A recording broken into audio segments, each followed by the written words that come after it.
Ibi nta handi hantu cyangwa ikindi gihugu kuri uyu mugabane wa Afurika byari byabaho. Uretse kandi no muri Afurika no ku mubumbe w'isi yose ibihugu bibyakira ni ibihangange. Bitunguranye ku baturage b'isi yose ariko bidatunguranye ku baturage b'u Rwanda n'abayobozi barwo. Ibi bintu bitanu ngiye kubabwira no kubereka ni igihugu cy'u Rwanda cyonyine cyabashije kubizana ku mugabane wa Afurika. Narababwiye Jazz Boy aho kubatinza nabiba. Uno munsi turarebera hamwe ibirori, amarushanwa n'inama eshanu mpuzamahanga biheruka kubera mu gihugu cy'u Rwanda, ari nabwo bwa mbere ku mugabane wa Afurika. Nitwa Jazz Boy cyangwa Theogene bisobanura direct amaraso ava ku Mana. Kora subscribe. Umwanya wa mbere. Reka dutangire na CHOGM 2022. CHOGM mu magambo arambuye ni Commonwealth Heads of Government Meeting. Bivuze inama y'abakuru b'ibihugu na za guverinoma bikoresha ururimi rw'icyongereza. CHOGM 2022 yabereye i Kigali mu Rwanda. Yateganyijwe kuba 2020 ariko yimurwa kubera icyorezo cya COVID-19. Yabaye kuva ku itariki ya 20 kugeza ku itariki ya 25 Kamena 2022. Nibwo bwa mbere u Rwanda rwari rwakiriye CHOGM kuva rwinjiye muri Commonwealth mu mwaka wa 2009. Abakuru b'ibihugu na za guverinoma birenga 35 bitabiriye inama nyamukuru. Abandi bayobozi barenga 5,000 barimo abashoramari, abanyamakuru, abacuruzi n'abanyeshuri nabo bitabiriye iyi nama. Yabereye ahanini muri Convention Center. U Rwanda rwakiriye abantu baturutse mu bihugu bigize Commonwealth birenga 50. Nyiricyubahiro Scotland Patricia yari umunyamabanga mukuru wa Commonwealth icyo gihe. Gusa kuva icyo gihe cya CHOGM nyiricyubahiro Paul Kagame umukuru w'igihugu cy'u Rwanda yagizwe umunyamabanga wa Commonwealth kugeza muri 2024. Ibyaganiriweho byo ni byinshi cyane tuzabigarukaho mu kiganiro cyihariye. Twigire ku mwanya wa kabiri. Ku mwanya wa kabiri turahasanga inteko rusange ya 73 ya FIFA. 73rd FIFA Congress yabereye i Kigali mu Rwanda ku itariki 16 Werurwe 2023. Yahurije hamwe abayobozi b'amashyirahamwe y'umupira w'amaguru baturutse mu bihugu 211 ibera muri Biherutse n'i Kigali. Perezida wari wa FIFA icyo gihe Gianni Infantino yari ahari kandi atorerwa kongera kuba perezida kugeza 2027. Nyakubahwa Perezida Paul Kagame umuyobozi w'igihugu cy'u Rwanda niwe wakiriye ku mugaragaro iyo nama. Hari abantu barenga 2,000 baturutse mu bihugu bitandukanye ku isi. Inteko rusange ya FIFA ni inama nyamukuru yemeza imyanzuro ikomeye y'umupira w'amaguru ku isi. Muri Kigali hemejwe gahunda nshya zo guteza imbere umupira w'amaguru ku rwego rw'isi. Habaye ibiganiro ku mikoranire ya FIFA n'amashyirahamwe yo ku isi yose. Ariko si ubundi sibwo habaye aka kamacera, ariko hari abastari we. Ibaze ko nanjye Jazz Boy n'uburyo ndi famous nari nibuze kabisa. Iyi nama yasize u Rwanda ku ikarita y'isi nk'igihugu gikwiriye kwakira ibirori mpuzamahanga. Thank you HEPK. Abanyarwanda tubashimira ibyo mukora. Twigire ku mwanya wa gatatu. Uru rutonde narukoze ngendeye ku gihe byabereyemo nta kindi. Women Deliver Conference 2023. Iyi ni inama mpuzamahanga yibanda ku burenganzira n'uburinganire by'abagore n'abakobwa ku isi. Yabereye i Kigali mu Rwanda kuva ku itariki ya 17 kugeza ku ya 20 Nyakanga 2023. Iyi nama ni ubwa mbere yari ibereye muri Afurika.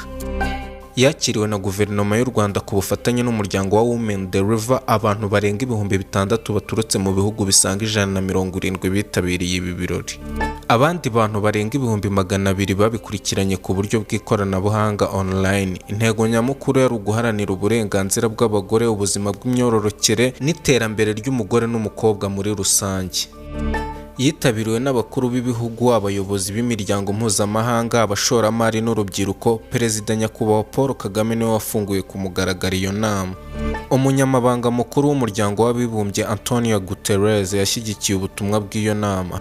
Habaye ibiganiro by'ibanze mu kurwanya ihohoterwa rishingiye ku gitsina. Habaye ibiganiro ku guha urubyiruko ijambo mu gufata ibyemezo bireba ejo hazaza. Abitabiriye basangije ubunararibonye ku ndangagaciro z'uburinganire mu bukungu n'imiyoborere. Women Deliver 2023 yatanze urubuga rwo guhuza imiryango itari iya leta, civil society. Ikindi gikomeye kandi yasize ubutumwa bukomeye bwo gukomeza gushyira imbere uburenganzira bw'abagore n'abakobwa mu isi yose. Tugeze ku mwanya wa 4. Giant of Africa Festival 2K25. Giant of Africa Festival 2025 yabaye hagati ya tariki 26 Nyakanga kugeza ku itariki ya 2 Kanama 2025 mu mujyi wa Kigali mu Rwanda. Iyi festival nini cyane n'inshuro ya kabiri ibereye mu Rwanda nyuma y'iya mbere yabaye 2023, itegurwa n'umuryango Giant of Africa, umuryango watangijwe ukanashingwa na Masai Ujiri, perezida w'ikipe ya Toronto Raptors yo muri Canada. Yitabiriwe n'abakinnyi b'umupira wa basketball b'urubyiruko barenga 320 baturuka mu bihugu 20 byo muri Afurika. Byitabiriwe kandi n'abantu barenga 20,000 nk'abategura cyangwa baje kwirebera festival. Harimo ibikorwa kandi bijyanye n'imyitozo ya basketball, amarushanwa, impano, uburezi, imyidagaduro ya music n'imbyino byinshi cyane.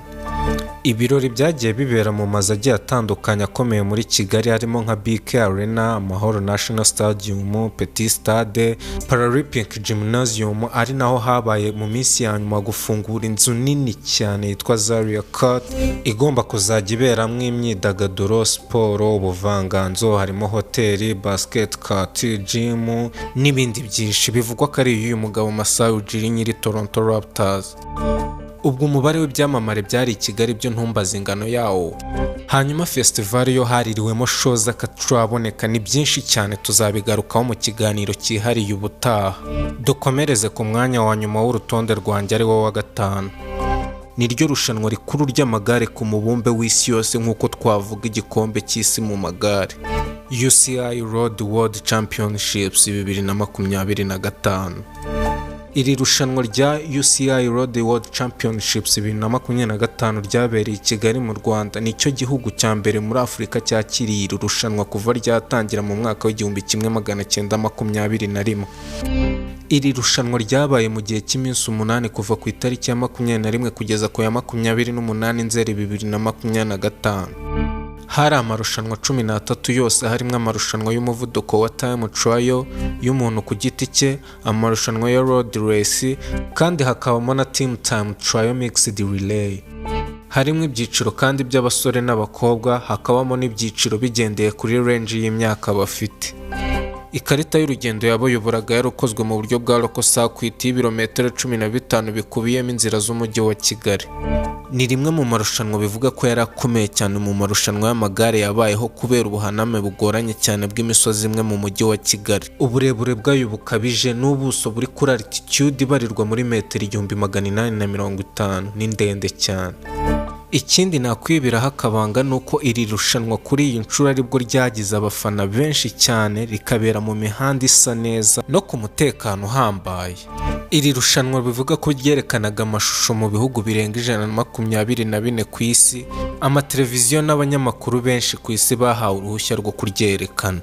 Umubare mbumbe w'abarebye iri rushanwa kuri televiziyo cyangwa ikindi cyose kimenyekanisha warenze 330,000 ku isi hose. Hanyuma umwihariko wabayeho ni mixed team time trial relay, ikipe igizwe n'abagabo n'abagore bakora urugendo barushanwa bose. Ni byinshi cyane muzigira hano iwanjye, kandi n'undi wese ukunda wabimusangiza. Musige subscribe.